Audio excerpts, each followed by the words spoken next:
Effectivement, Louis de Funès, comme disait Marcel Achard, a mangé de la vache enragée et encore pas tous les jours pendant longtemps. Il est né à Courbevoie, à la veille de la guerre de 14.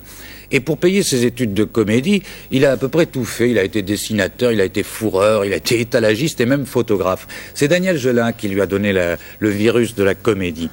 Alors effectivement, son premier film date de 45 et c'est là, dans La Tentation de Barbizon, qu'il ouvrait et fermait une porte. À la même époque, on se souvient d'un tramway nommé Désir où il disait deux mots, il disait « ma veste ».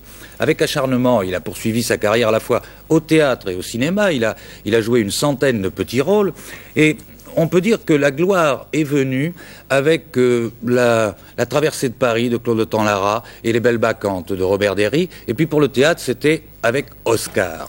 Alors, on connaît la suite, je ne vais pas énumérer tous les succès qui, à partir des années 60, ont fait de Louis de Funès le premier comique français. Ce que je vous propose, c'est de le retrouver.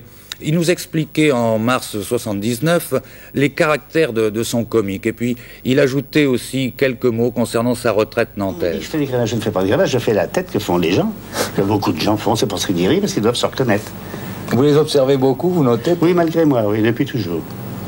Malgré moi. Et ça se localise là, alors je dois avoir un petit ordinateur, et puis ça vient à la demande. Vous savez, des choses que j'ai vues il y a 20 ans, 30 ans. Il me reste Laurel et Hardy, Chaplin, bien entendu, Harry Langdon, et voilà des acteurs comme ça qui n'étaient pas des... C'était... W.C. Fields aussi, c'est ça que j'adore. Et c'est ça que je voudrais continuer à faire. J'étais impressionné par ça dans le comique. Ça, c'est mon vrai comique. C'est-à-dire un comique de situation.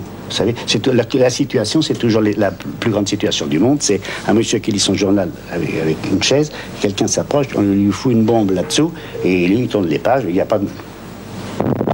Et je voudrais arriver à faire un film comique. Ah, puis hop. Et je voudrais arriver à faire un film muet. Muet, mais c'est très difficile à écrire, mais pas muet comme du temps du muet. Muet avec tous les bruits, les sons, mais où les gens, s'ils n'ont pas à parler, s'ils mangent, pourquoi voulez-vous qu'ils parlent votre jardin, c'est un mot qui paraît très doux, ça. Quand on dit le mot jardinage, par une chose, si vous me voyez transporter des brouettes qui font 20 ou 30 kilos, 30, 40, 50 kilos même, c'est un très... Le jardin est un très gros travail, mais c'est ce qui m'a sauvé. Ça m'a mis en une santé... Sauvé de quoi? Parce que j'ai eu une petite chose cardiaque dans le temps, il y a déjà 4 ans. Et c'est le jardin qui m'a sauvé. Si j'étais resté à Paris, je ne serais plus de ce monde, là, déjà. Oui.